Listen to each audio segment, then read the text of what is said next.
morning, everyone. It's Episcopo Squirrel here, also known as Mage, here to do this morning's dab with a mage.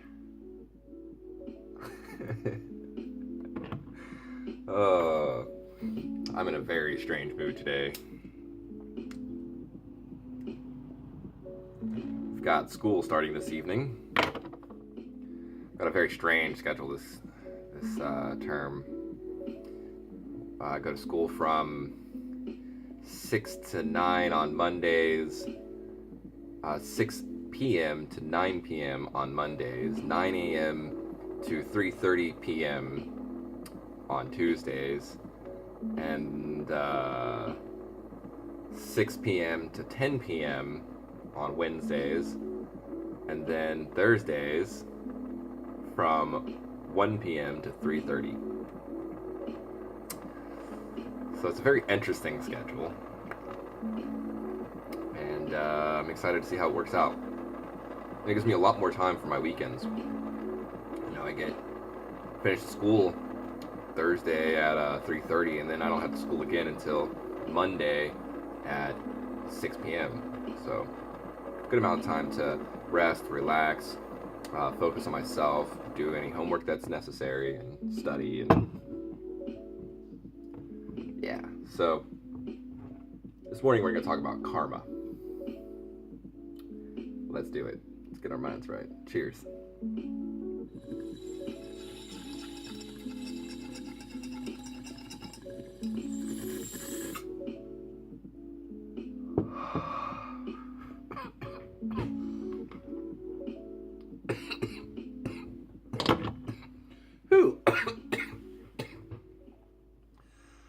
Man, I even made that one smaller.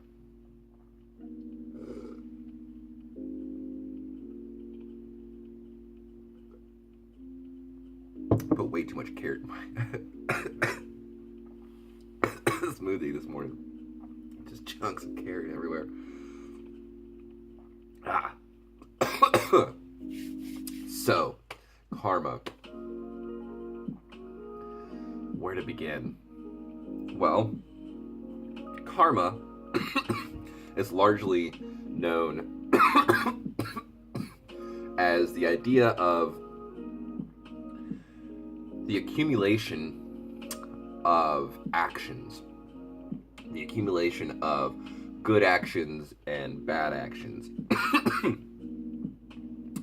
And your karma is basically what's paying you back. So if you do good actions, then your karma remains good and life treats you well. If you do bad actions, if you are hurtful to people, destructive in life, then your karma becomes bad, it becomes negative. And then life treats you poorly and you receive a lot of disruptive experiences. However, I don't fully agree with this. There are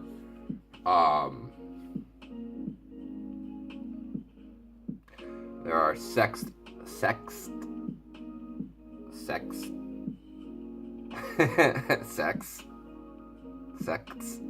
It's really hard to say. There are sects of faith which believe that your karma builds up over time and carries through reincarnations from your past lives. And so if you're born into a poor position in life, this lifetime, it's because your previous lifetime, it was punishment for your karmic deeds.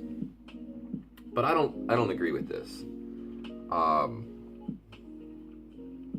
I think that karma is a thing, but it's not necessarily the accumulation of good actions and bad actions. Karma is simply cause and effect. Now, just because you do a good action doesn't mean a good result will come to you, that life will treat you well from that. Obviously, there are many reasons why that could happen, but that doesn't mean that that's what's going to happen. And that's because the entire universe is absolutely neutral. The only good and bad that exists is subjective. It's between subject and object experience. The relationship between these two is what creates good and bad. The subject creates the idea of good and bad with the object, the interaction, the relationship with the object, thereby making morality, ethics, completely subjective, which in turn allows for the entire universe at large to be completely neutral. So, when you complete an action, the universe isn't looking at that as, oh, that's a good action, let me give him good back in return. No. It's just action, reaction. It's simply neutral, completely neutral. Here's an example.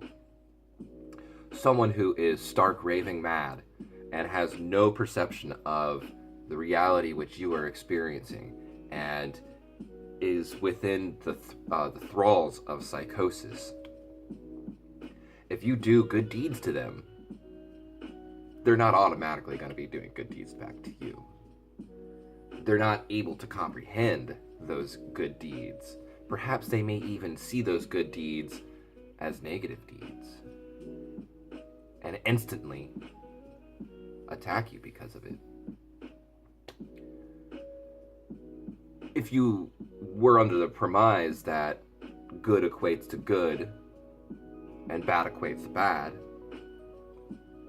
then you would be stuck questioning why you received bad after conducting good. But once you recognize that that's not how the universe actually works, that the universe is absolutely and utterly neutral, that benevolence and that hostility are absurd ideas to ascribe to the universe, you'll then realize that your actions, while they do add up into the whole grand scheme of things, they're still neutral. There's nothing that can say that your good action automatically, absolutely entitles you to good results. That, yeah, so, you know, it's just, what's the point I'm trying to make? My point is that you don't, yeah, I feel like I just made my point, and I'm going to repeat myself. It's just the idea of recognizing neutrality within the entire universe, and that even though you strive to be a better person in both your being and your actions, it doesn't mean that you are entitled to receive the same from everyone else. You are an individual and you cannot control your environment, much more beyond manipulating it, which, anyways, that's another rabbit hole. You can't control anything except for yourself. That is all you can control. And so recognizing these negative experiences after we do good and accepting them for what they are will allow us to skip past a lot of confusion, will allow us to accept these experiences as growth, which, if you think about it, is actually receiving good from a good action. You grow, you learn, so it may not seem on the surface that there is good coming from this, but if you can change your perspective, if you can change the way you understand your environment, then all things can be accepted as good, as pleasurable. Not pleasurable, excuse me, but as a way to grow, which can be pleasing. Anyway, I feel like I'm getting to a point where I'm losing my point. So, I hope you guys enjoyed this video. I hope you learned something. If you have questions, if you have responses of any kind, I have lost, there it is, my lighter. Please, leave them down below.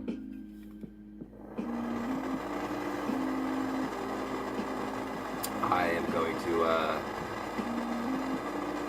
finish up my morning and afternoon by getting the house cleaned up and doing some meditation, maybe take a bath before going into class this evening. It's chemistry. I have Gen Chem 3 this evening, so I'm really excited, but I'm also really, really nervous.